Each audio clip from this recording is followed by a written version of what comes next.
source identification and drinking water treatment. I'm really excited for this afternoon's panel. I'm not going to read everyone's detailed bios. You have it all printed out in front of you, so I hope that you will all read them. First off, I really want to thank the previous panelists for sharing their experiences so openly. I feel both frustrated that so many communities are going through these experiences, but also hopeful that by all being here, we can work together and move forward. So our topic for this afternoon is to talk about drinking water treatment, and source identification. We're going to hear about the experiences of one town that's been addressing AFFF contamination in their public water supply. We'll hear from government and academic scientists who are working to identify sources of contamination beyond AFFF, beyond the major production facilities. Trying to identify where are priority areas to conduct additional drinking water testing, and start the discussion about moving beyond just PFOS and PFOA, and what are the next generation chemicals that we need to think about. So our first presentation will be from Mark Ells. Mark is the town manager of the town of Barnstable, which is home to the Hyannis water system, which had the highest levels and most frequent detections of PFASs in the ECMR testing. So Mark, thank you for coming.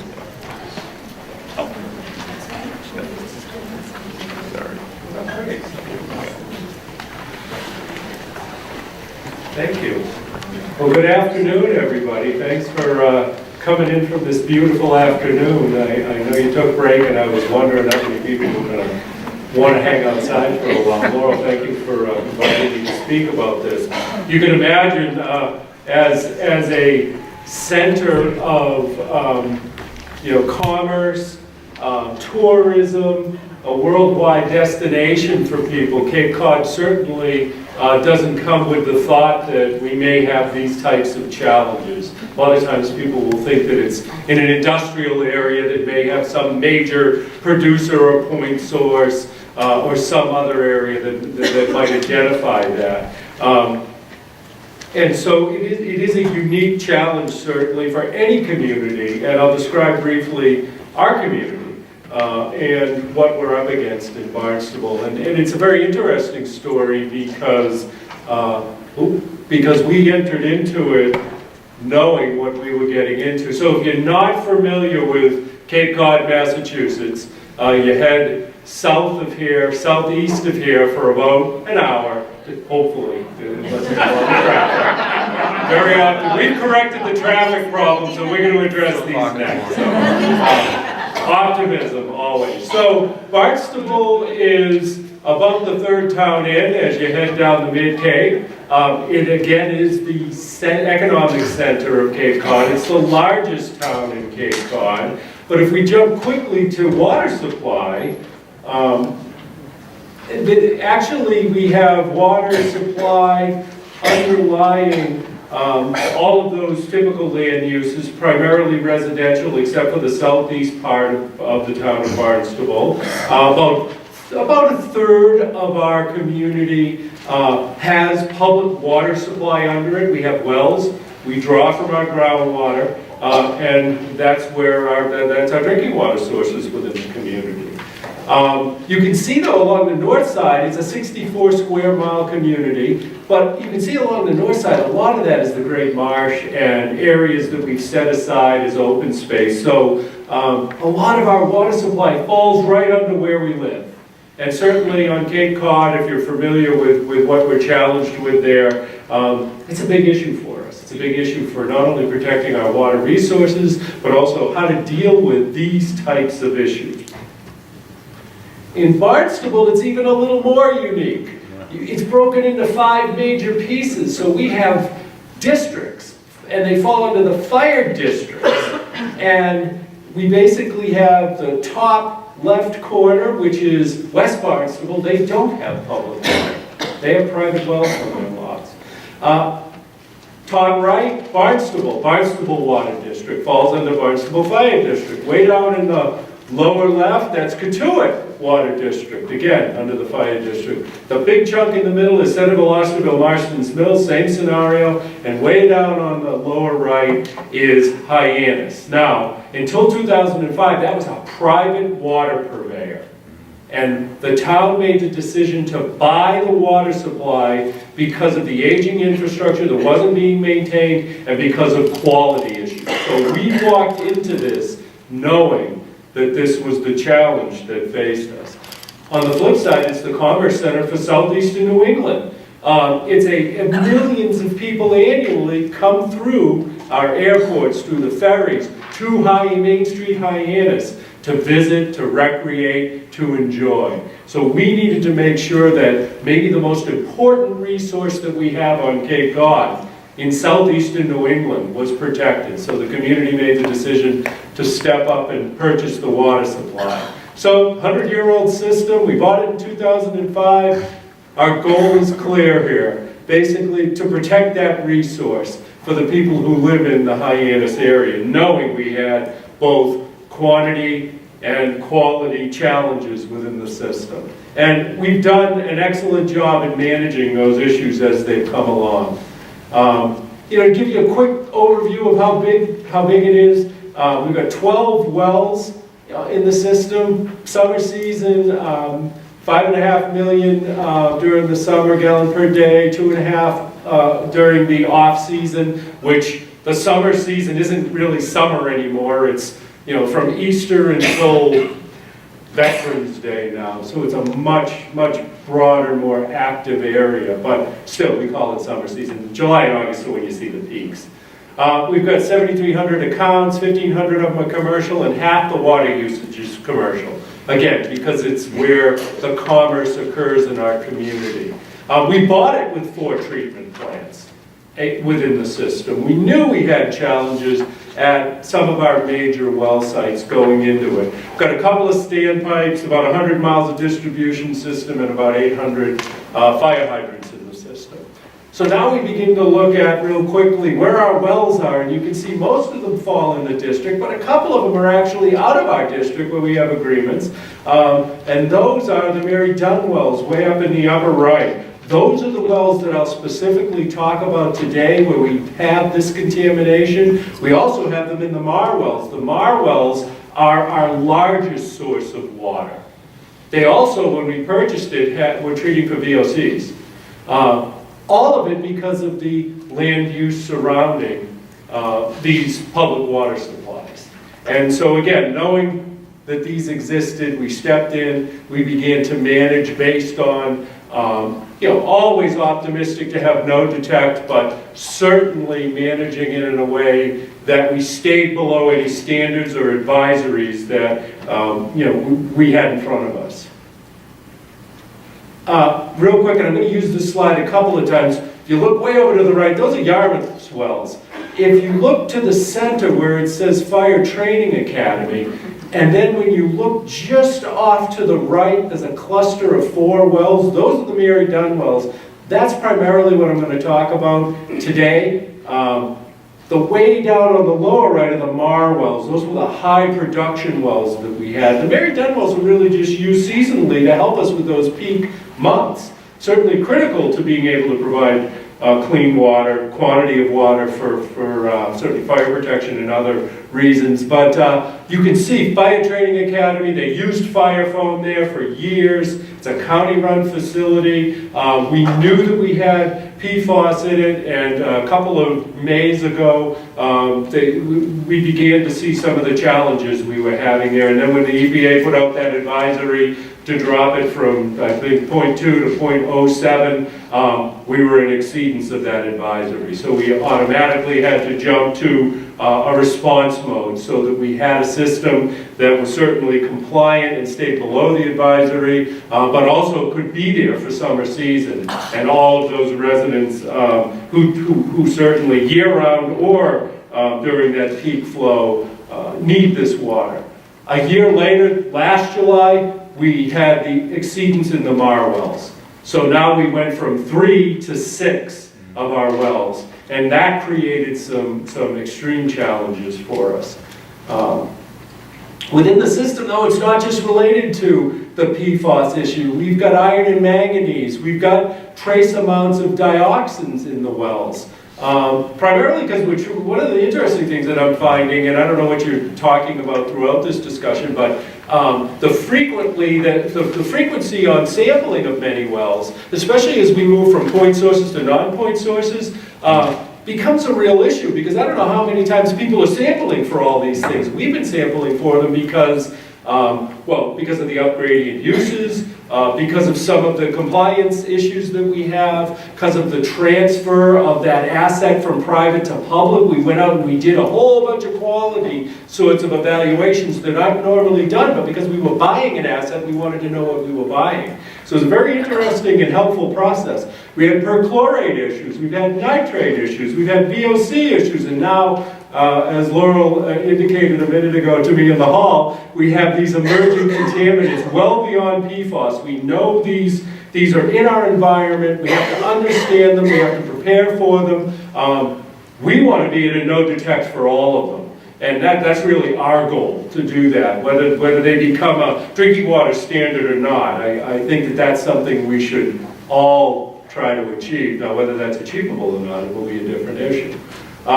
So what did we do about it? Sorry, I have to move through this so quickly. At the Mary Dunn well, and then we've replicated this at the Mar, but I'll focus on Mary Dunn. We went out, we put in filter systems at the Mary Dunn. There's 2 in series at each of the 3 wells where we've had this issue. As soon as we put those in place, we began to run the water through those systems, and they immediately went to non-detect in the first filter. The second filter that's on there in series is redundant. So once you see bleed through in the first, it'll move to the second. So you never have that bleed through back into the system. But you can imagine, as we saw this appear in the Mar wells, now we were jumping to, okay, we need to find another immediate source. We did interconnects with, luckily, the town of Yarmouth, which is immediately to our east. We also moved to the west and did an interconnect with the COMM water district within our own community. We have both of those in place. But from a town manager's standpoint, obviously this is a rate-based sort of revenue to offset these costs. So we're purchasing about $1.2 million in water from an abutting community to blend it into our system, plus what we were originally, what we were originally putting in place or withdrawing there from those wells. So certainly a big financial challenge as well. We've gotten into looking at alternative withdrawal points and additional treatment systems as well. But the Mar well filters are not online yet. They're scheduled to be completed and in place by next year, assuming we can replicate the treatment levels that we have at Mary Dunn. Those will go to non-detect. That'll be great. High yield wells will be able to have less reliance on the interconnects. So that's important for us to be able to do that. There's no single solution to this. Different contaminants require different treatment approaches depending on what we find in the future. So that's why it's so important to watch this issue, not just for PFAS, but for all of these emerging contaminants. We know that there are changes coming. We know we have upgradient developed areas that we will see these. It's not a matter of if, it's a matter of when. So we need to be prepared for that. We need to be in control of our water sources. It's very difficult with interconnects because they will have challenges as well. That's the interesting discussion we're having out there in the community right now. So important to educate people. I can't spend enough time in our school systems and with our youth because I truly believe that that's where the long-term solution will come from. Modifying buying behaviors, better education on these issues so that we can minimize, it won't stop it, but we can minimize long-term where we're going with these issues. Because really I see us moving from point source to non-point source contamination as being detectable. That's a huge issue on Cape Cod because we don't have sewers. So every single point of entry for our discharge of whatever it is that we're putting into the ground, whether it's in our toilets or our showers or whatever, could potentially be a source that would create challenges in the public drinking water supply. And then we got to feel comfortable with this blending approach. Again, our objective is to get to non-detect, not to just get it below the standard. And that's going to be a tough balancing act as we move forward. We know it is, it's a challenge. in doing other things as well with redevelopment. Oh, my time's up. Redevelopment of wells, again, treatment, and looking for the long-term solution. I'll jump. It just takes about 5 to 10 years to develop a new water supply, so that isn't as easy as it sounds. And then we're going to get the state to buy into it. See that huge 250 acres off to the top right? That's Fish and Wildlife land, okay? There's nothing in there. It's wonderful upland. Huge producer of potential water, and they won't engage in discussions about potential water supply there because it's Fish and Wildlife land. So we're really trying to work with our governor and those subordinate to him so that we can try to look at this issue differently and try to find areas that aren't down gradient of some of the development that's out there. So, sorry to go so quick. I'm done. Okay. Thank you all.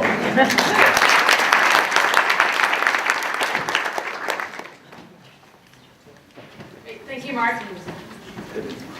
Next up, we'll hear from Dr. Elsie Sunderland. Elsie is an associate professor in environmental science and engineering at the Harvard John A. Paulson School of Engineering and Applied Sciences.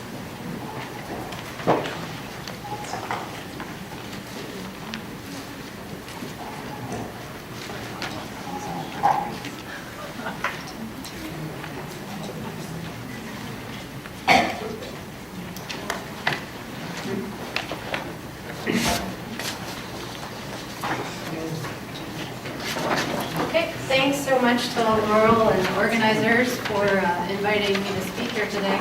I'm going to tell you a little bit about some of the things we've been thinking about in this area, mainly related to sort of scaling up and thinking about larger scale distributions and drinking water contaminants. Before I go any further, I'm really just a figurehead here, and my 2 doctoral students who are leading these efforts are sitting sort of toward the middle of the room. So Cindy and Clifton and a postdoc in my group, Shenming. So we're basically, I just wanted to give you a sense of some of the research questions that might potentially be of interest to you that we've been thinking about these past several years. The first, as I just mentioned, thinking about the larger scale distribution of these contaminants. So many of you are sharing your own personal experiences. These are very important. When we try to think about national scale regulatory efforts, so specifically the federal drinking water regulations, they require that we demonstrate the significance of these contamination issues on a federal level. And a challenge can be then taking all these individual sites of contamination or local measurements and scaling them to a national level such that regulatory agencies then have the mandate to develop drinking water regulations. Now, when we develop regulations, we don't just want regulations, we want to control the sources of pollution. So from that perspective, it becomes essential that we understand and can actually attribute when we measure high levels of these compounds, who's responsible for what? What are the main sources? A lot of the discussion here so far has been on very large dominant point sources. And I'm going to show you some of our recent work sort of starting thinking about those larger point sources that many of you have shared your experiences around. So this is relative to manufacturing sites, industrial sites, and then the use of AFFF at many AFFF certified airports and military fire training areas. And then the receptacle for all the consumer products that we use and the PFASs that are distributed sort of ubiquitously in our everyday consumer environment, those are then concentrated in wastewater. So wastewater treatment plants themselves represent a very important point source. And then the third point that I'll just show you a little bit what we've been thinking about in terms of using some of our statistical tools and using the information. Sorry, I keep stepping away from the mic. So if I do that, just know. It's just I don't like standing behind things and talking to people. It seems a little escapist. Yeah, so composition, what can we learn from, so we've talked a lot at this meeting now about PFAS, a little bit about PFOA, and then we started to get into the C6 and C7 compounds. But if you go to the really talented chemists, they'll tell you we can measure 3,000 of them now. So as we move toward just a few compounds to being able to measure in many samples a wide variety of compounds, there's information on source attribution that we can learn. So I'll start with first thinking about this distribution of PFASs spatially across the country. And so this is a project that was undertaken with many people actually in the room. So the conversation was started by Arlene Bloom in the Science Policy, Green Science Policy Institute, sorry. And so she was thinking about this question of drinking water contaminants and how do we look at the sort of national distribution. EWG was doing some work in this area as well. And then of course we have Cindy. So we started saying as a group, we had a series of phone calls as a fairly large group saying, okay, well, what can we learn from this database? So when we want to look at something of federal significance, we need a lot of data, and that's more than any one of us can do as individual researchers. So we tend to look to agencies like EPA and like USGS for those national scale databases. In this case, we're looking at EPA's unregulated contaminants monitoring rule data, which includes over 36,000 drinking water measurements. Now, the discussion that EPA had up to that point about those data, again, thinking about this issue, are these of federal significance, is, well, 96% are non-detects, and only 4% are detected, so we don't really need to talk about that. So what we as a group said is, well, hold on a second, let's look at this question a little bit more closely, and let's look at, okay, first, what's happening with these data, and what can we learn from those 4% detectable compounds. The first thing you see, so if you look to the right of this slide, you see that the compounds that are detected, and I apologize to you guys, you can't really look to the right. There you go. But so we see very high levels in some of these drinking water samples. So you can see 1,800 nanograms per liter for PFOS, over 300 for PFOA. The EPA provisional guidance or health advisory that came out around the time that we were doing this work is 70, so these are very high. Now the method reporting limit for these data for PFOS is 40 nanograms per liter, and this is very important, and for PFOA is 20. Okay, so in our lab, we routinely measure these compounds at less than 1 nanogram per liter. So the reason you see this 96% non-detect has to do with the method reporting limit, much more so than the fact that they're just not there.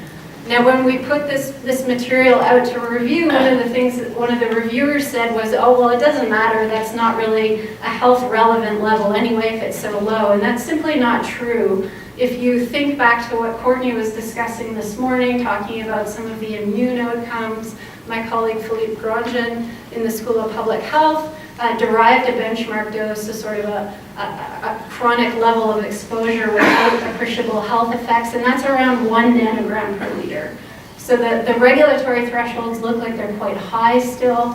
The method reporting limit is high, so that's limiting what we can say from these data. But let's look a little bit more. So what else did we learn from looking very closely at these data? So of the detectable concentrations, the public water supplies served about 16 million people. Of those 16 million people, about 6 million people were above EPA's provisional guidance, so that's 70 nanogram per liter number. So I would say that's a very large number, and that is federally significant, and we hope that has prompted some of this dialogue that's ongoing. Andy can fill us in as to whether or not that's true. But this is the kind of thing we need to start this discussion. The other key thing about these data that we realized is that, okay, so the UCMR database contains information on large public water supplies, but for populations less than 10,000 individuals and for private wells, there's no data. That's about another 100 million people. So there's a big data gap here that we still need to fill, and we need to think about ways to do that. Now, I understand this next slide has already been shown 3 times. But this is the map that Cindy generated, looking at within a watershed, or mapping the watersheds where there were detectable concentrations. And then the goal of this analysis was really to say, okay, well, how do the sources relate to the detectable concentrations? And what she finds is that indeed in watersheds, so in the hydrologic units where you have greater abundance of those large point sources that we talked about, so industrial sites, military fire training areas, AFFF certified airports, and wastewater treatment plants, you see greater frequency of detection. But there are some limitations to what we can do. The first one being, and I'll just go to this because this is what we need to be thinking about to do this better, the locations of most major public water supplies are confidential at this time. So we can't do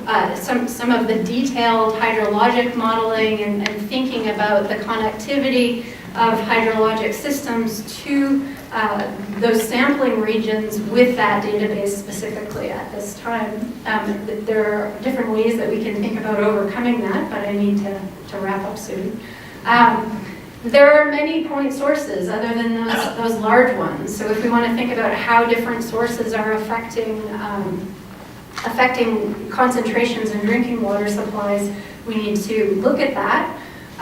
Many Americans rely on these smaller public water supplies I've mentioned. The detection limit is high. So I just want to show you a couple things that we've been thinking about sort of to overcome some of this. And so I'll show you just some high-level things from another study that we did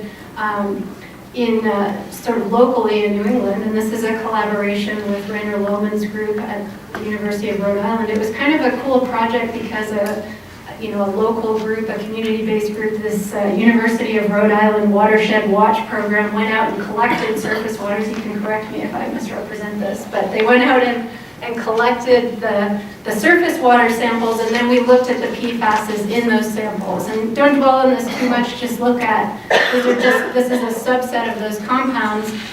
So we're detecting these in these surface waters, different surface waters in the New England region, and you can see that the composition of these compounds varies in those samples. Some are high, some are low. And so this is going back to what I mentioned in the beginning, which is we can use this information then to start to think about attributing sources. So what we did in this paper, and you can look at it to see a little bit more of these methods, but then we can get, because now we know the precise location of the water sampled, and we know that then the hydrology of the surrounding areas, we can use statistical techniques simply like principal components analysis and hierarchical clustering to look at which of the compounds travel together essentially, and it creates a type of fingerprint for different sources. Now it's not perfect, the more compounds you add, the better the fingerprint, but even with sort of a group of about 19 compounds, you can get distinguishable source profiles. In this case, we were able to look at, if we go back to the previous slide, if you see the site near Providence, you can attribute that to the local airport. In sites 2 and 3, there were about 14 metal plating industries in that region. And then you see, I think it was, this is what I was trying to write down, Laurel, so I could remember exactly. But you can also see the influence from landfills. And so it's done by a combination of statistical clustering of the compounds themselves, and then looking at the candidate sources from different databases. So I'll close with just a final thought. Okay, so we've done this for surface waters. It looks very promising, and the next thing we're trying to do right now is do something similar for people. So if you measure a suite of compounds, so these are data from the Faroe Islands, thus the costumes and the whales. But if you measure a suite of compounds in human serum, then you can also start to use that as an indicator of the types of sources that may have affected different individuals. So it's something we can think about. I don't have time to talk about this one more, but I'd be happy to after. And so I'd just like to acknowledge the huge group of collaborators and co-authors who've contributed to all of those things. And many of them I see in this room, so that's great. Thank you.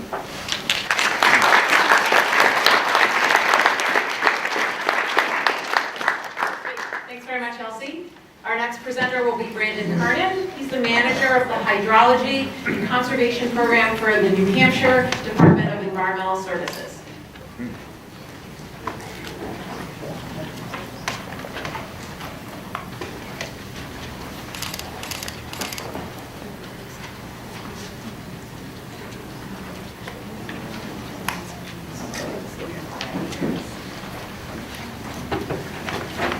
Thank you. Today we're going to go over New Hampshire's work on addressing the occurrence of PFAS in drinking water in New Hampshire. And first of all, I just want to give a little bit of an overview of our work, the timeline of our work for this, looking at for PFAS in the environment.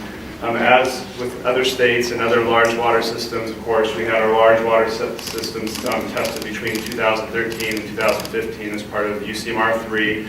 In New Hampshire, only 18 systems serve more than 10,000 people, so we had a relatively small number of water systems tested. The thing you need to know about New Hampshire is that we have 700 to 800 community water systems in stages. We have a lot of very local, small community water systems. So throughout the state, we did not get good coverage of the program. But from that sampling, we had 80 sources sampled from the different water systems, and 3 had detections. At that time, though, when we looked at those UCMR results, they all looked really good because at that time the health advisories were 400 and 200 parts per trillion. So we were all over watching the data as it comes in and comparing it to health advisory levels, but we were 10 times below the level, and so at that time we felt pretty good about the results. The Department of Environmental Services, along with EPA, was really pressuring the Air Force to sample for PFAS compounds at Pease. They had done so for several months based on some information in other parts of the country. And finally that happened, and as presented earlier, we found contamination there. One well, the Haven well, being highly contaminated with PFAS and PFOA, well above the current health advisory levels, and that well was immediately taken offline. And there's a whole other presentation about the story, the technical sides of Pease that I can't get into right now.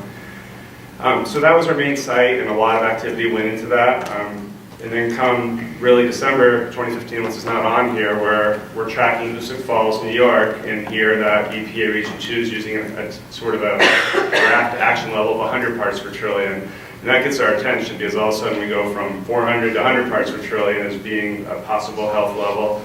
And so we start really looking at these New Hampshire results again, one well in Dover being over 100, and then a well in Merrimack being closer to 100 than we would like. And so at that point we start looking at sampling in New Hampshire. All the while, in February of 2016, St. Gobain sampled their own plant and found the PFOA at 30 parts per trillion and made us aware of it. And at that time, we immediately set out and started sampling all the public water supply wells around St. Gobain and the hundreds of private wells. St. Gobain being an air emission site, we looked for other similar sites, and we're aware of one that was no longer in operation in Amherst that also is an area of a lot of private drinking water wells, and started sampling wells there and finding contamination. After those discoveries, in April 2016, the department committed to fully assessing the occurrence of PFAS statewide in New Hampshire. In May 2016, EPA came out with their new health advisory level of combined PFOA PFAS of 70 parts per trillion, and New Hampshire looked at that health assessment and agreed with it and adopted an emergency rule in New Hampshire so that we could enforce that standard. Emergency rules is a big thing. It bypasses all public participation for a temporary period of time. But we took that step because we had sites in New Hampshire that needed action, and we believed that was an appropriate standard. We later went through the formal rulemaking, the formal process of adopting the rule, but we made an emergency rule. We also, because we have areas where children are playing outside, schools, playgrounds, backyards, we developed some soil guidance values of a half a part per million for both PFOA and PFAS. Again, that's just for dermal, direct contact potential for a little bit of ingestion. It's not based on what's protective of groundwater, and that's a big data need right now, is what is the level of PFOA or PFAS in soil that can cause, for us, 70 parts per trillion in groundwater. And the literature seems to suggest it's going to be pretty low, on the order of parts per billion in soil can cause parts per trillion in groundwater. One thing New Hampshire's lacking, and I think almost all states are lacking, is a surface water quality standard. And that's important because we know we have surface waters in the state that are impacted by this contaminant. And what it means for protection of aquatic organisms, or consumption of fish, or for recreation, those levels aren't there. And it's something that we really hope the federal government can make progress on developing some guidance, because it's complicated. We need that type of assistance, and other states need that value. So here's sort of a pie showing all the different things we're doing in New Hampshire to address PFAS. First of all, we're trying to identify potential sites that use PFAS. So the list is kind of long. It can be anything from fabric manufacturers that use special coating, fire training areas, fire departments, especially where they might have had the product on site, and floor drains. Even like carpet cleaning places. There are documents from EPA showing these to be at high levels in carpet cleaners. Chrome platers, which is not necessarily a big factory plant. It can be a small garage operation, just sort of restoring car parts and things like that. Paper manufacturing is a concern. Wire production, where insulated wire is a concern. Waste energy facilities is something that we were really concerned about based on our air emission sites at St. Gobain. We actually went out and sampled 2 areas in New Hampshire and found nothing, but it was something we were concerned about. Just to give you an example of how we're trying to follow up on leads, just today we got a report of a huge tire fire occurring in the early 80s that burned for months, where foam was applied to someone who reported to us. And we already have teams going out there tomorrow to sample for PFAS to see if in fact that type of release occurred. Other things we're concerned about is areas, especially downtown areas, where septic lagoons were placed. It used to be a way to get rid of septic, that you dumped it in the hole in the ground and it kind of either overflows to a wetland or evaporate, and you kind of dig the sludge out. But these weren't too far away from communities and private wells. And then there's some unorthodox types of sources that we're looking at, and that we have data pending with the labs. As we've sampled, and I'm going to show you the amount of sampling we've done in a minute statewide, known areas with contamination occurring due to the releases, we find blips with certain land uses that don't match the big air emission site, so to speak. And when we find that a few times for certain land use, we're going back out to sort of more controlled sites in the state, sampling similar land uses to see if they are also sources.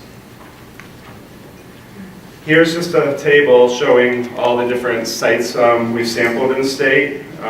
Altogether, we've collected about 2,500 samples for PFAS since March of last year.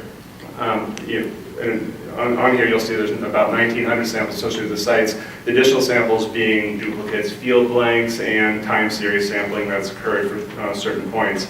But you can see we have about 20 sites that we've specifically investigated. And here's just the bar charts here summarize kind of the concentration distribution of the results of all those samples that I just showed in the previous table. And you can see we do have a fair number of exceedances over our state standard of 70, about 250. Most of those are around the St. Gobain and TCI facilities where we had air emissions causing contamination, but there are a few detects over 70 associated with other types of sites as well. What we've done in New Hampshire, and you can't see it here because you've got to zoom in on this map, is on our PFOA site, which you can easily find by going to our homepage, we have a data viewer that links right to our database of water quality, and you can zoom in and see neighborhood level results color-coded by the concentration ranges, and that's updated automatically once a week. So we're trying to get the data right out to the public as it comes into us in a way that doesn't require a lot of work, because it's linked right to our database, which the labs report into. I just want to give you an idea of the extent of our biggest site, the site around St. Gobain. That's where the star is in the center of that circle, which is a 1.5 mile radius. And what you see there is a bunch of dots, and those are all private wells that we have sampled around St. Gobain.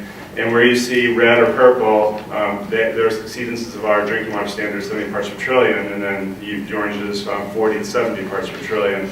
So the contamination is extensive. You'll see areas where there's no dots. That's where people are served by public water system. We have a great system in New Hampshire of finding where these are based on map parcel data, indicating where there's buildings and water line data. We can figure out what parcels are touching a water line or not. So we have contact information right through GIS to send out letters to homeowners, and that's how we've been able to so efficiently sample these wells.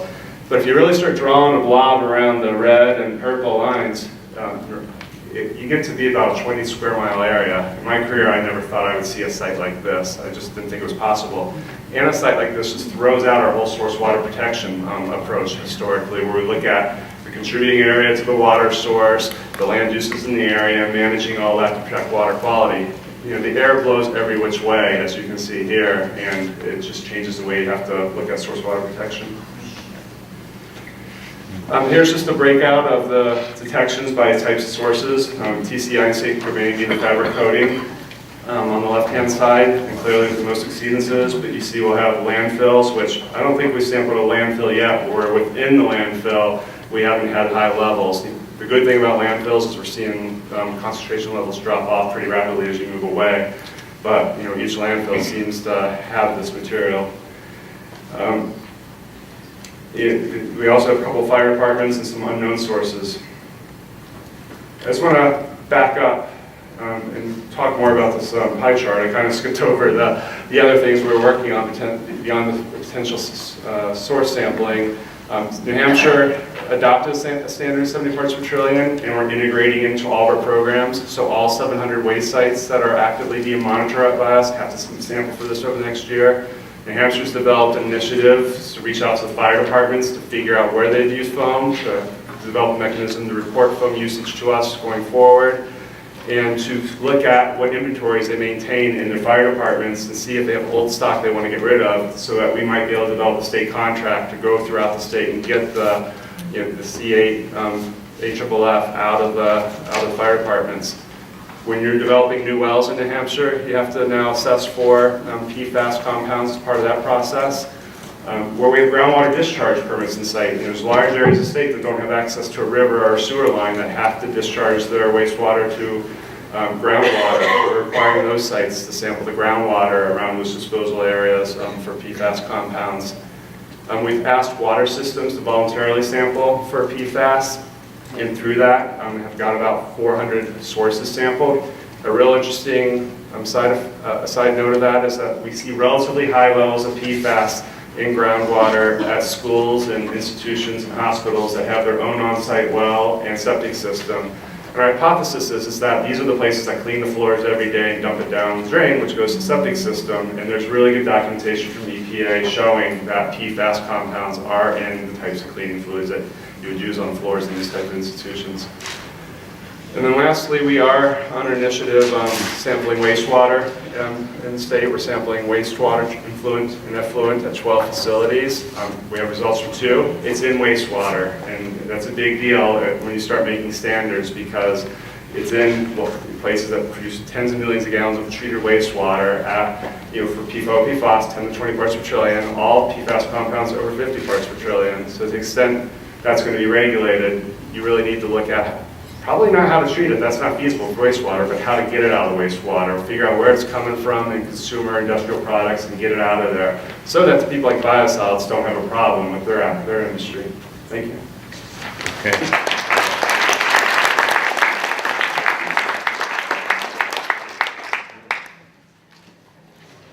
Great, thank you so much, Brandon. And then we'll have one more presentation with 2 speakers. First up, we'll hear from Andy Lindstrom. He's a research scientist at EPA's National Exposure Research Lab. Glad he's able to come here from EPA. And we'll also hear from Jason Galloway, and he's a student at Ohio State University, and he's studying molecular genetics.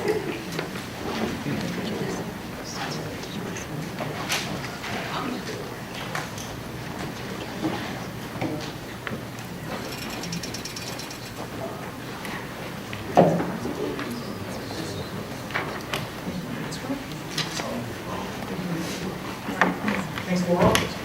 Thanks to Phil and Lauren and everybody here at Northeastern for organizing this. This is an exciting opportunity to get together to listen to testimony from communities and to interact with other researchers. It's a very valuable opportunity, I think, for everybody here, and I really appreciate it. I'm going to be doing a little bit of a tag team here with Jason Galloway, who's next up on the bill here. We're going to be talking about emerging PFAS compounds that are out there, and I'm afraid that we're going to make everything much more complicated than it already is.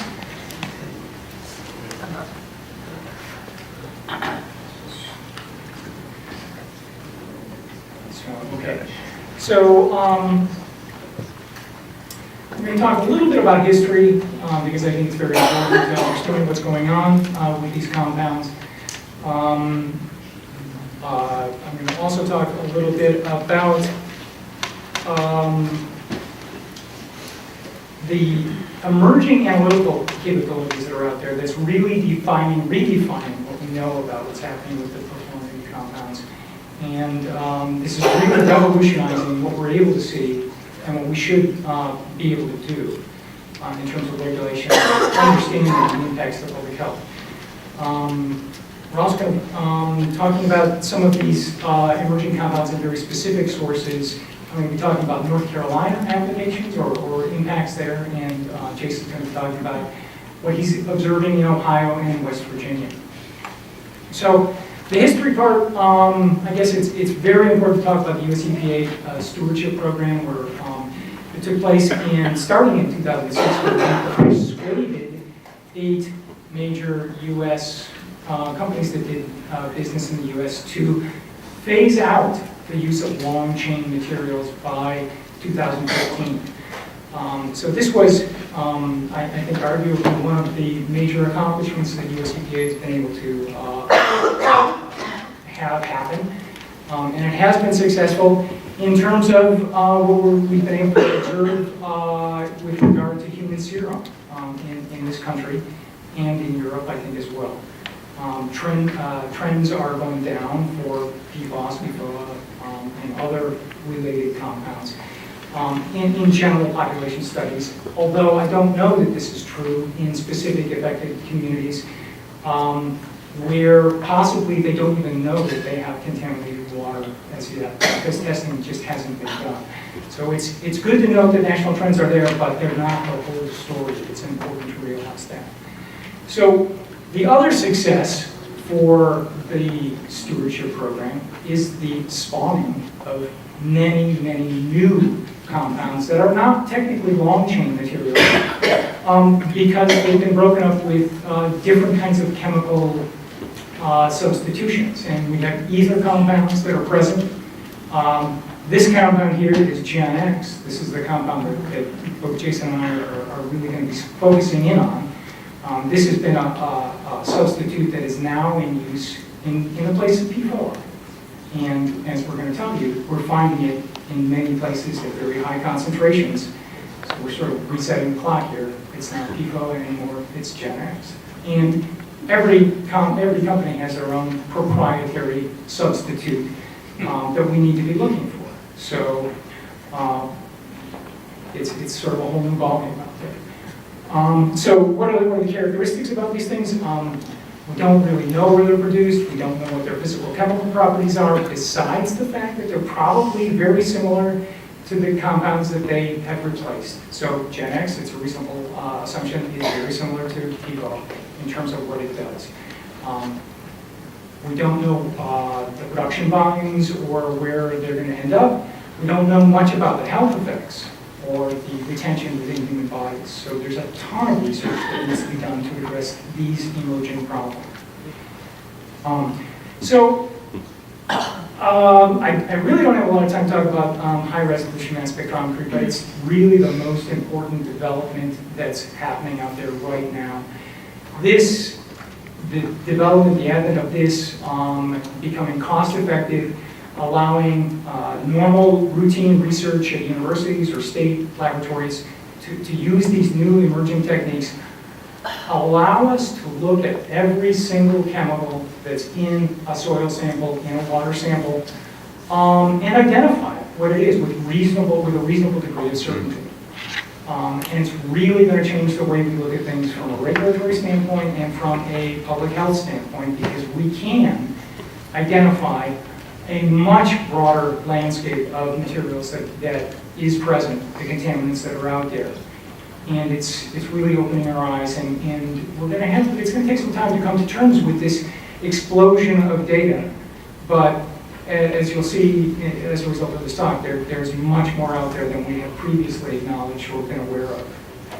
So Jason and I are going to talk about specific manufacturing facilities, Kenmore's or DuPont facilities. I'm talking about North Carolina, where the emissions have gone to the river. Jason's going to be talking about Parkersburg, West Virginia, where emissions have gone to the river and have been distributed via airborne wind-blown processes. And those turn out to be very important in a lot of different situations. So our research that I'm going to focus in is in the Cape Fear River Basin, which is the largest basin in North Carolina. We've been doing research there for over a decade, finding many different sources. Many different communities along the stretch of the Cape Fear River draw their water from this as source water for the drinking water. Lots of different contamination sources that are there. The one that I think we're focusing on here is, I can't really see, it's like probably right here. It's the Kenmore's facility, just a little bit downstream from Fayetteville. So just to summarize the results, we went out and sampled. This was in 2013. In Community A, we found PFOS and PFOA above the 70 nanogram per liter combined health advisory level, a little over half of the time from 127 individual days that we sampled. About half of the time, the concentration for PFOS and PFOA were above the 70 nanograms per liter. Despite the fact that PFOS hadn't been made in the US, allegedly, since about 2001, 2002. Community B, which is Fayetteville, North Carolina, also had measurable quantities of these legacy materials. Community C had the legacy materials and this huge red bar, which corresponds to Gen X. And this is source water. The source water was contaminated at 631 nanograms per liter over the course of that sampling period. I guess it's 34 individual samples that were collected on 34 different days. The bad news is when we go in and look at the water treatment process in Wilmington, North Carolina, and we go through every step of the water treatment process at the Wilmington Water Treatment Plant, all 6 steps, it looks like neither Gen X or any of the legacy materials are removed by what is relatively advanced water treatment process. So none of this is being removed. And even worse is if you look at this circle here, that's the Gen X material that's present in the top graph. That is translated to this circle here, this on the left side of the axis. And all of this other material is emerging material, PFAS materials, that take these forms here, and I'm going to go to the next slide and talk about these a little bit more. But these are these polyether materials that are from 2 to 100 times higher in concentration, 2 to 100 times the Gen X, which is about 500 or 600. So the people were getting water that was probably above a microgram per liter of combined polyfluorinated materials. So here are the compounds that we identified tentatively with this high-resolution mass spectrometry technique. And this is complicated, and we can talk about it later, either offline or at the panel or something like that. But this is really something, as I said, it's going to redefine the way that we understand what's happening in our environment and the way we have to change our regulations in order to address these problems. So I'm going to turn it over to Jason, who is now going to talk about Gen X.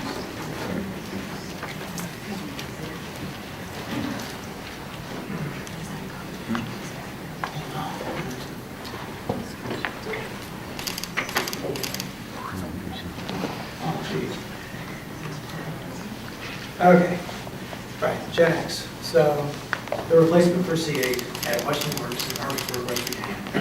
I'm gonna skip this slide because we're all pretty familiar with it by now. Well, I do want to emphasize that, you know, we know very little about it. And part of the reason that, especially for human toxicity, is because it was originally protected as confidential business information. Now, as the geneticist here, I guess I should explain why I'm here. I originally found out about CA from the famous article by Mariah Blake, and then after that, a series of articles by Sharon Lerner. And I never heard a peep about any of this from the mainstream media. And I think I just want to, say this story is just yet another testament to the power and importance of good journalism or good investigative journalism.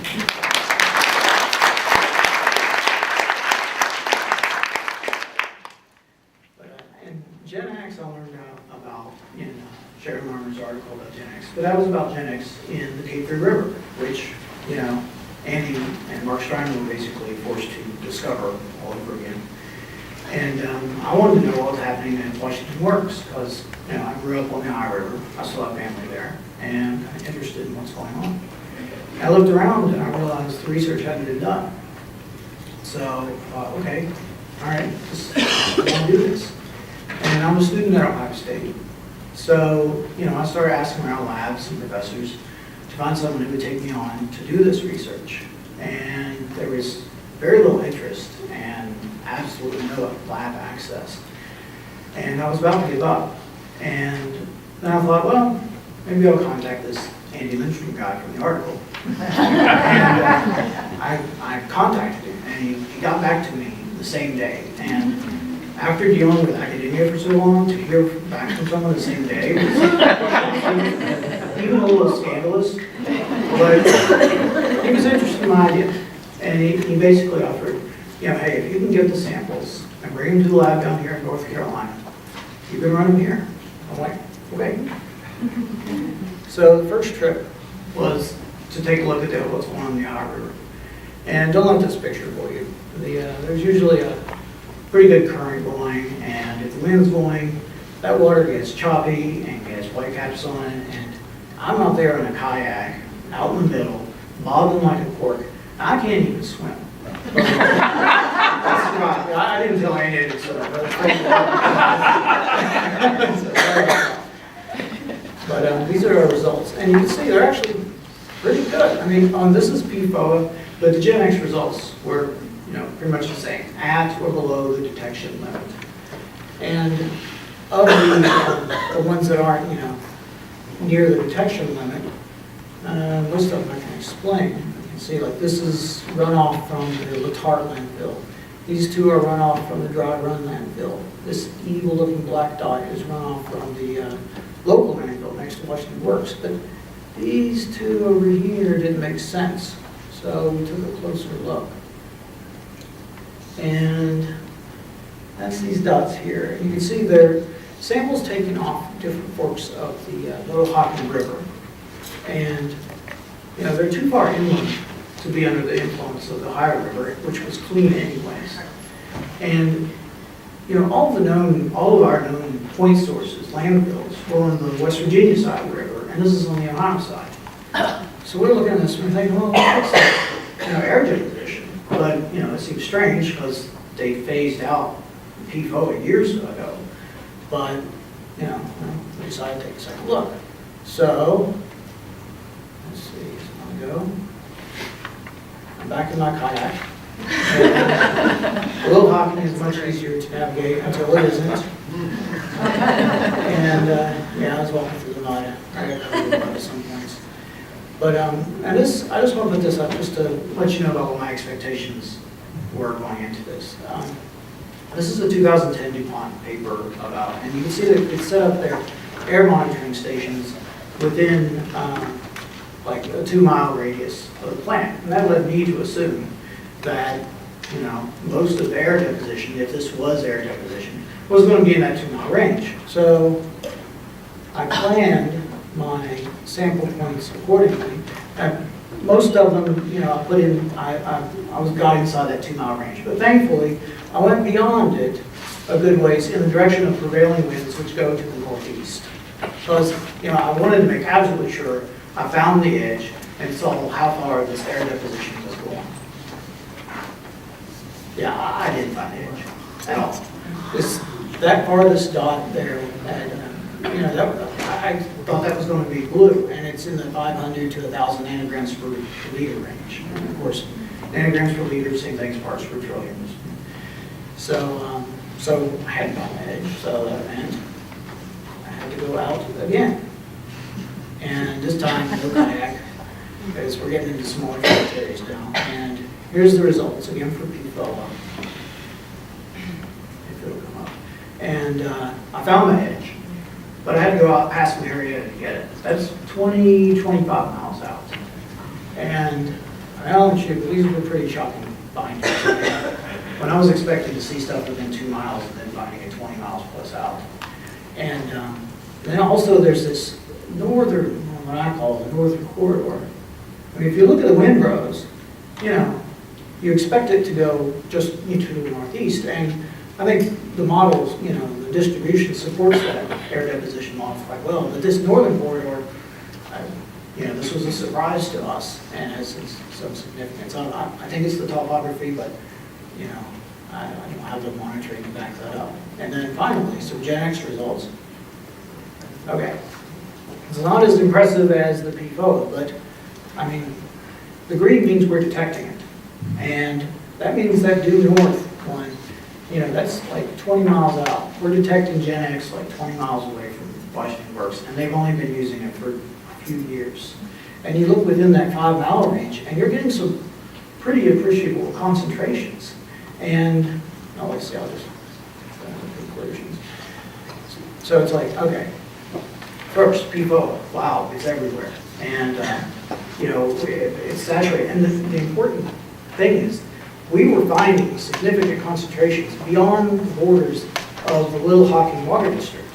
And that means, I don't know for certain whether all of these areas where we're finding PFOA have been tested, like the well water or even water districts. And of course, the C8 science panel, that was also within Little Hocking. So there are people who may be getting exposed beyond, you know, beyond the borders of what we already know that, you know, we need to take a closer look at. And yeah, in GenX, it's like, well, you know, we know next to nothing about it. We know very little about potential toxicity, and now we know the community is getting exposed to it, and at a pretty decent rate of air deposition, it appears. So I'm hoping that these findings will lead to more research, more studies, more looks at the epidemiology of it, to just to make sure that, you know, the people in these communities are safe. That's it.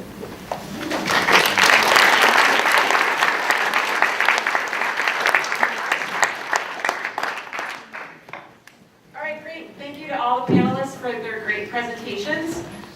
We're going to have an extended Q&A period. But first, I did have an announcement. So tomorrow morning, breakfast is going to be just a couple of minutes shorter. We're actually going to show a film created by the Green Science Policy Institute. It's a 4-minute video on highly fluorinated chemicals. It's part of their 6 classes. Arlene Bloom is here, and she'll be able to introduce that, I guess. In the past, Green Science Policy has made 15-minute videos on these 6 classes of chemicals, and they've been told that nobody watches 15-minute videos anymore, so they're making 4-minute videos for everyone's reduced attention span. So we'll get a sneak peek. There's actually a launch of it next week, and maybe for people who are in communities and trying to talk about these chemicals, it's a nice way to introduce the topic. So eat a little quicker in the morning because we're going to start 5 minutes earlier.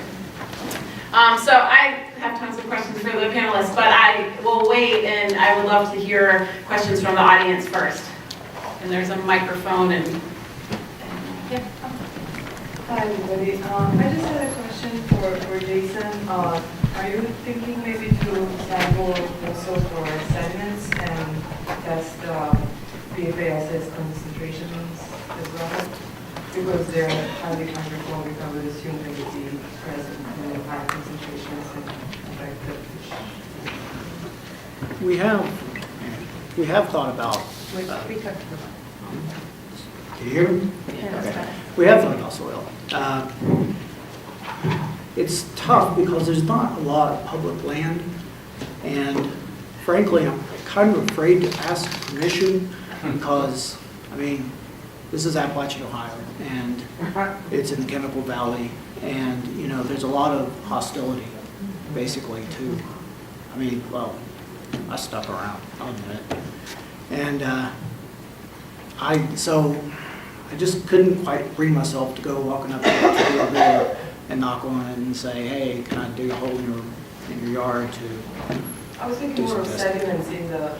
oh, in the river? Yes, yes. Oh, no. Eddie can probably say more about that.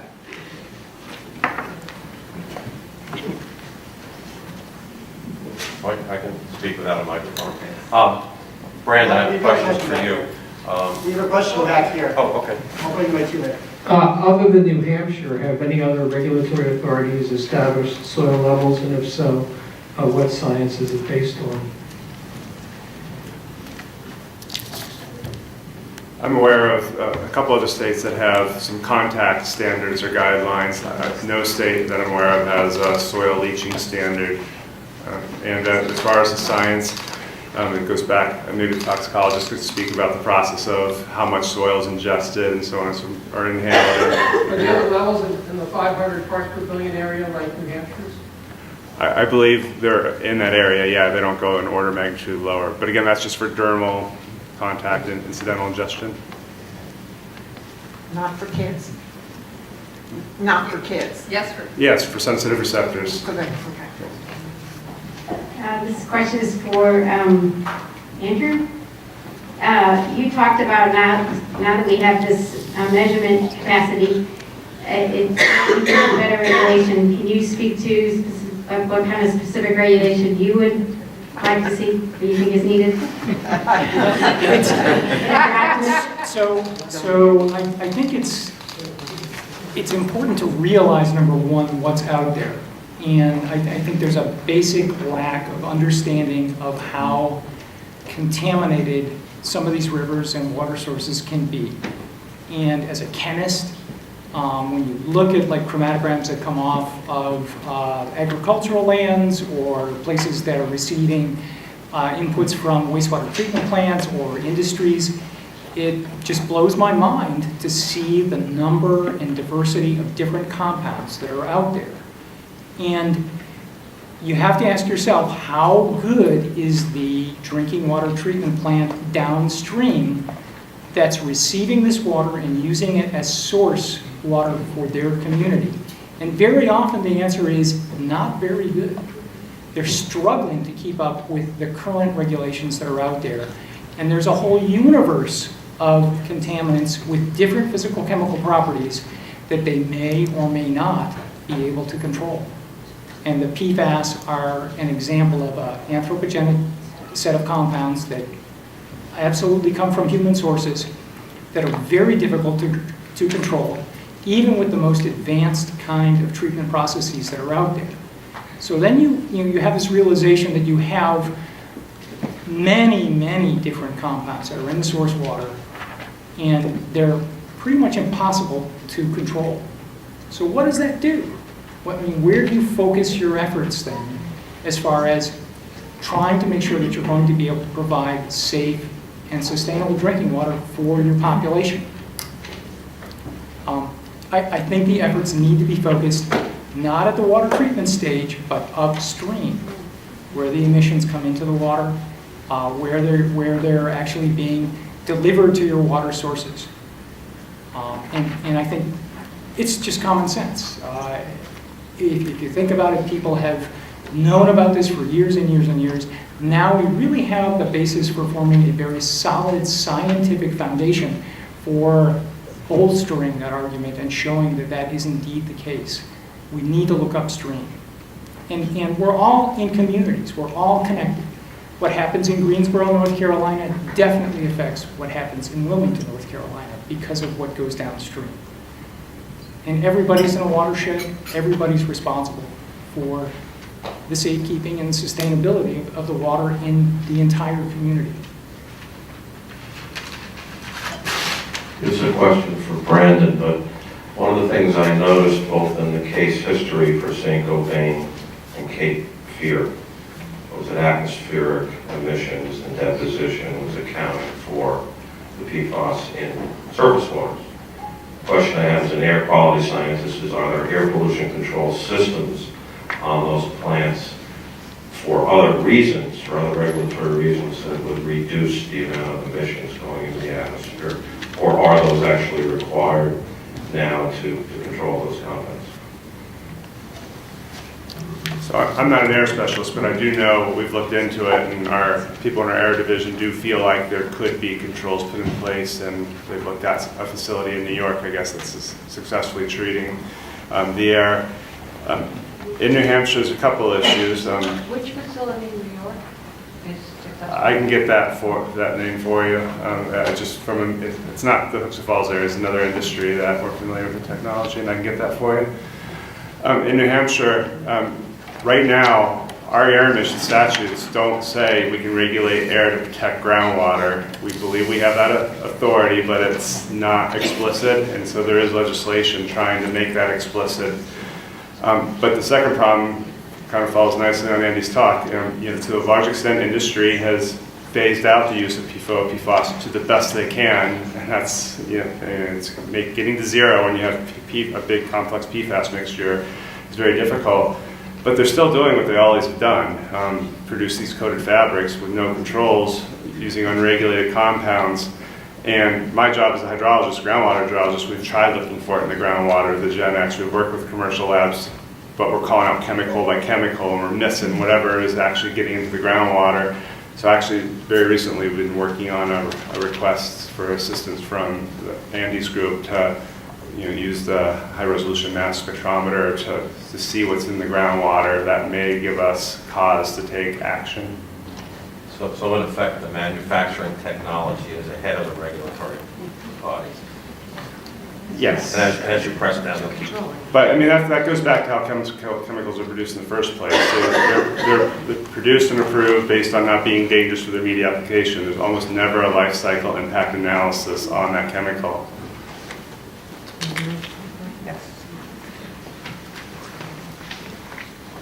I have a question for Andy. You said that the analysis you can do is, like, it could be done by commercial labs and state labs that do routine analysis. Are any of them doing it for the replacements yet? And are there other research, how many other research labs are looking for these besides yours? Unfortunately, I don't think it's available from a commercial laboratory standpoint. At least I'm not aware of it.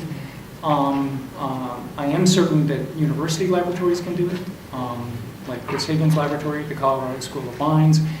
Jennifer Fields can do it at Oregon State. A variety of different university laboratories. EPA laboratories and probably some other federal entities could do it as well.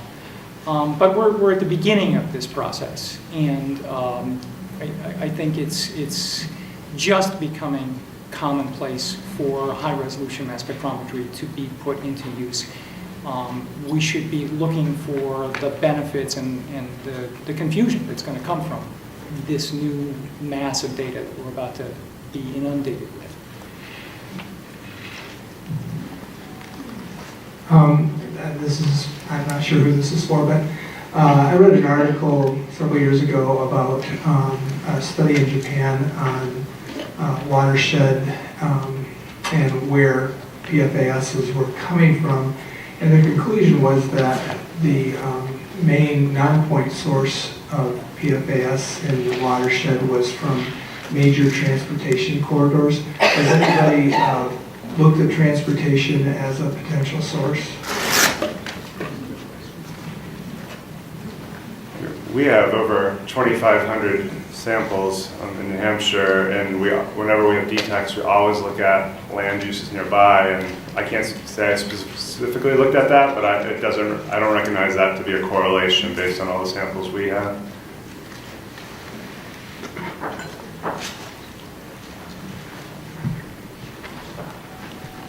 This is Jeff, the Key Group Office at DuPont. What the panel presented on Gen X is frankly terrifying, and the fact that it's already out there is a really horrifying indictment of the entire system, I think, because we have to remember that there are people at these corporations making these decisions. We're not just passively being contaminated. There are people sitting in, boardrooms saying, yes, it's worth it to contaminate these people. Terrible things will happen to them, but we'll maintain our share price. I just read a headline that one of the people responsible for the Flint crisis is being brought up on involuntary manslaughter charges. I think we need to keep it in our sights that we aren't going to break this cycle until the people who are making the decisions to poison us are convinced to stop doing that.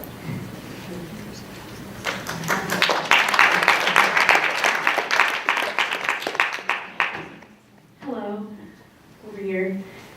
This question is aimed at Andy, but anyone can feel free to answer it on the panel. So, as we've heard earlier in the day, many PFASs break down into PFOA or PFOS. Do you think if the EPA had initially federally regulated C8 or PFOS instead of having a voluntary phase out, if they took a hard stance and regulated it or banned it, that it would be more feasible to ban or regulate the new PFASs coming into the market, as they would have an end up as one of those banned substances? Does that make sense? Sorry.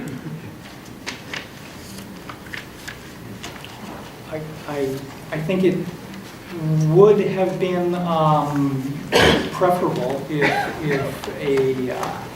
we took a harder look at the perfluorinated compounds, the PFOS, PFOA, and were more proactive earlier on. If you look at the time that it took for us to go from a provisional health advisory, which was a short-term limit, until we issued a long-term limit. I think it was from 2009 until 2016 that we were thinking about, how to structure that. That definitely would have been helpful in terms of public health impact and the degree to which contamination was allowed to continue. But it is a very complicated thing to regulate a chemical, and there are scientific, there are public health, there are community concerns, engineering concerns, and political concerns that all impact on what gets done and how it gets done. And I think it's important for citizens and people to educate themselves and be active and to inform their legislative representatives of what it is they're interested in and what they'd like to advocate for. And I think that's why this is a very helpful meeting, so we can share information, become educated, and hopefully become better informed about what good progressive policy would be. I don't know if that answers your question, but.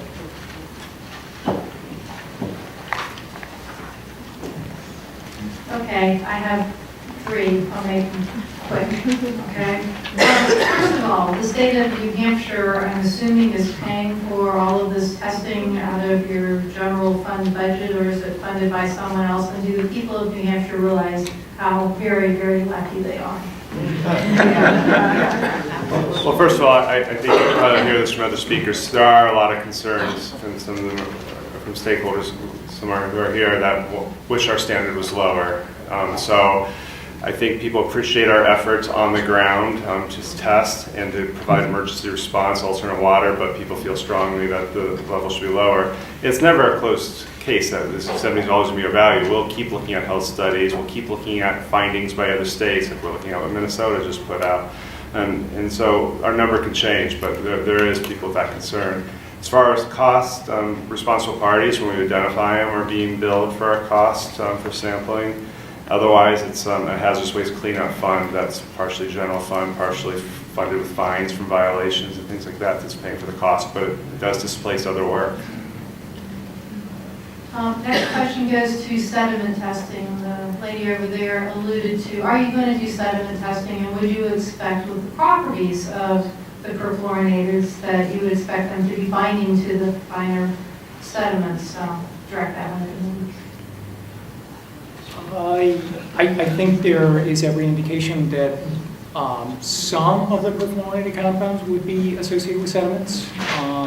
PFOA probably, depending on the nature of the sediment. Gen X, I don't know, probably to the extent that its chemical and physical characteristics mirror PFOA. I think it's a reasonable assumption that it would be there. Sediments are difficult to interpret because they shift and move, and when were they deposited and where did they move to, I don't know, where did they come from.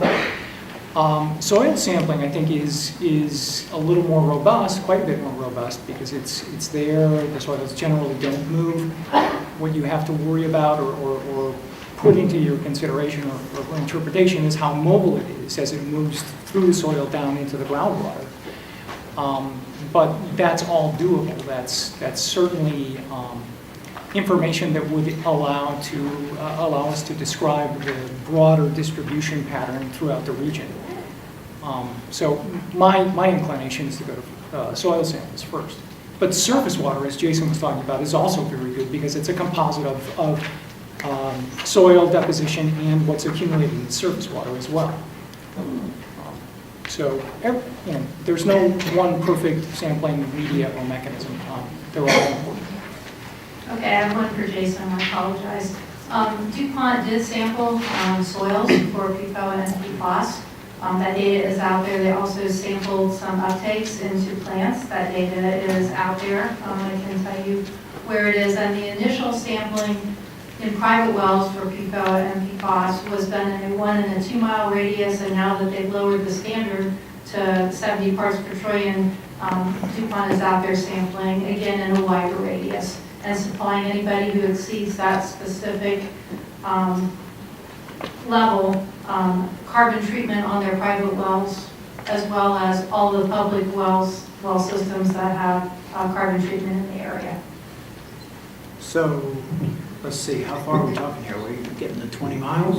I'm not sure that they're out 20 miles, okay, but I know they're stepping out beyond the 2 miles, and if you're interested, Oh, yeah, definitely. And that's the thing. I mean, I tried to make sure that I got across that I didn't think that this was like, oh, we're going to pretend like this is the established boundaries. It just, from what I read, that was what made me, to have these understandings of, what to expect that was so drastically wrong. So I'd like to add to that, the importance of Jason's work is also not only that the surface water is contaminated, but that the soils are contaminated, and that implies that there are multiple other sources of exposure, such as windblown dust, agricultural commodities, wildlife, fish, many other different ways that these compounds can be brought into the body, not just drinking water. So, and you have such a wide area that's contaminated that it's going to enhance the possibility that exposures are occurring from other sources as well. You do know there's a court case that makes that deposition solid waste to get around the air rules, do you not? There is a ruling that says the air deposition of the PFOA compounds on the land constitute the deposition of solid waste. Yes. So I'm not sure what that means. It means that instead of having to go, there are no provisions in the air that say the deposition of those compounds or anything, hence the gentleman's comments on air.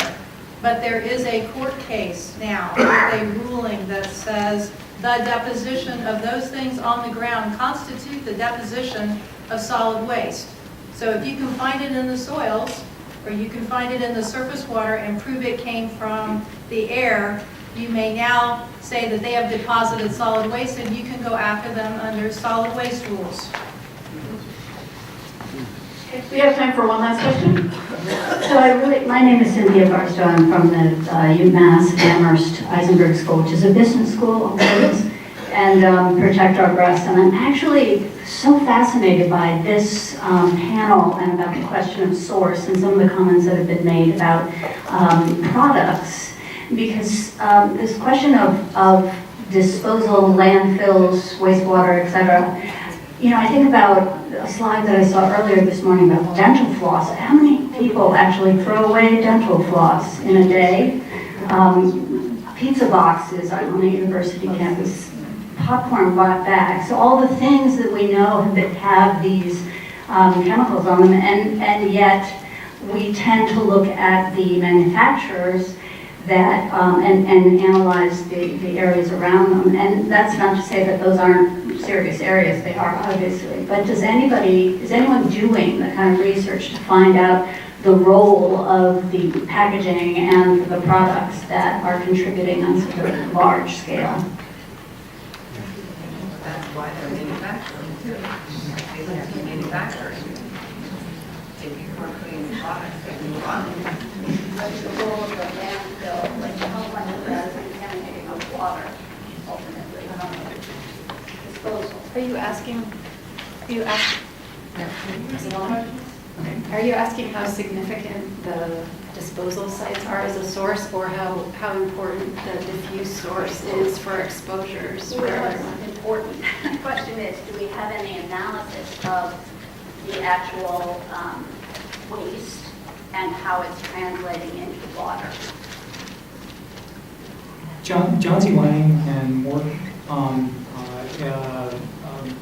going to mess up his name, Barlatz, yeah, at North Carolina State University have done an analysis of contamination coming from landfills, and they have at least one paper out, and I know they're preparing another one that discusses exactly what you're talking about.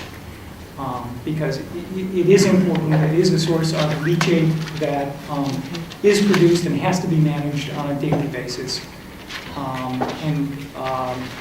There are important transformations that occur with labile precursor materials that are buried and then acted upon anaerobically and transformed into more toxic materials that are then released, and it's certainly something that needs to be more fully studied and evaluated.